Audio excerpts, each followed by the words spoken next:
এই বিশ্বাস এই মুহূর্তে বরণ করেছে। আজকের এই সুন্দর অনুষ্ঠানে আমাদের প্রিয় সদস্য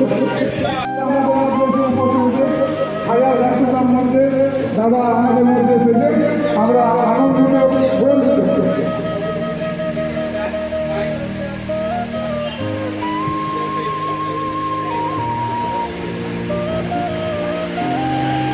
মাননীয় মহারাজকে আমরা আমাদের আমরা সম্মানিত করলাম। মহারাজ ভালো থাকুন। এই মাননীয় মহারাজ শুভেচ্ছা।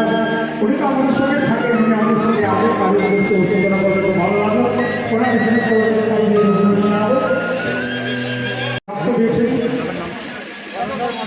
ভোলাদার মধ্যে দাদাকে মহারাজ সম্মানিত করছেন আমাদের ছোট্ট চারাগাছ দিয়ে মহারাজ এবং সম্মানিত করবেন। আপনি ভালো থাকবেন, শুভেচ্ছা লাগবেন এবং আমরা একটু ভালোবাসার উপহার দিচ্ছি আপনাদের আমাদের পক্ষ থেকে। মহারাজ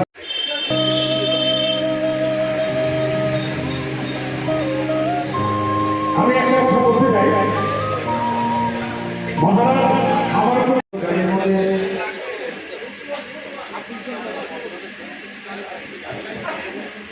তার ঘটনা হচ্ছে যে এরা বিভিন্ন রকম সামাজিক কাজের মধ্যে যুক্ত থাকে। তার মধ্যে একটা হচ্ছে এই রক্তদান। আর আজকে রক্তদান শিবিরের যে আয়োজন করা হয়েছে, এই আয়োজনে কিন্তু আমাদের তাদেরই উদ্দেশ্যে যে আমাদের ভারতবর্ষে যে কিছুদিন আগে 26শে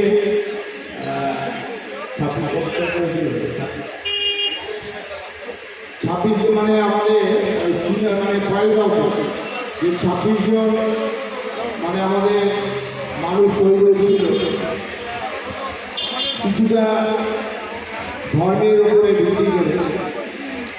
আর তারই তাদের আত্মা এবং তাদেরকে সম্বর্ধনা জানানোর জন্য আত্মার শান্তি কামনার্থে এই আজকে রক্তদান শিবির। তবে একটা কথা বলি যে 26 জনকে যেভাবে হত্যা করা হয়েছিল ধর্মকে কেন্দ্র করে, আজকে এই রক্তদান শিবিরের সেটাই তুলে ধরে মানুষের কাছে যে রক্ত হিন্দু না মুসলমান না খ্রিস্টান না বৌদ্ধে, এই রক্ত উঁচু ধনী সম্প্রদায় না গরিব সম্প্রদায় না রাস্তায় বসে থাকা কোনো ভিত্তিকে, এই রক্ত যখন প্রয়োজন হয় তখন কিন্তু আমরা কখনোই বিচার করি না যে এই রক্তটি কার। এই রক্তের মধ্যে যদি শস্যরা বুঝিয়ে দিতে চাই আমাদের যে সবাইকে যে মুসলমান তার মধ্যে এই পজিটিভ রক্ত আছে, আমার মধ্যে হচ্ছে এই পজিটিভ আছে। হিন্দু হোক মুসলমান হোক খ্রিস্টান হোক যে মতেই হোক না কেন, তার রক্তের গ্রুপ যখন দেখা যাবে দেখবে যে সব রক্তের গ্রুপগুলো সব মানুষের মধ্যে কিন্তু একভাবে রয়েছে।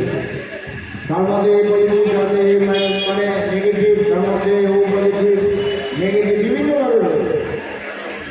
তাই আমি একটাই কথা বলি, বৈষম্যটাকে দূরীভূত করে সবাই এক হয়ে, বিশেষ করে আমাদের বাদু অঞ্চলে আমার ছেলেরা এবং যুব সম্প্রদায় যারা আছে প্রত্যেক মানুষেরা তারা সেইভাবে এবং এখানকার সবাই হিন্দু মুসলিম খ্রিস্টান যে মধ্যে থাকে না সবাই একই পরিবারের একই ঘরের মানুষ হিসেবে তারা কাজ করে চলেছে এবং প্রত্যেকের পাশে আছে। আর আমিও সবার পাশে আছি এটুকু বলবো। আর যেটা বলতে বললে এই যুব সম্প্রদায়ের মধ্যে যেভাবে গেলে কালী পুজোয় খুব বড় করে সে কালী পুজো হবে, আমি তো থাকবো নিশ্চয়। যারা সবাই ভালো থাকো, সুন্দর থাকো। আমাদের ডাক্তারবাবু এসে গেছে, এই ওয়ার্ডের কাউন্সিলর নতুন সাহা, ঠিক আছে। আমি ভালো থাকবেন, ভালো থাকবেন।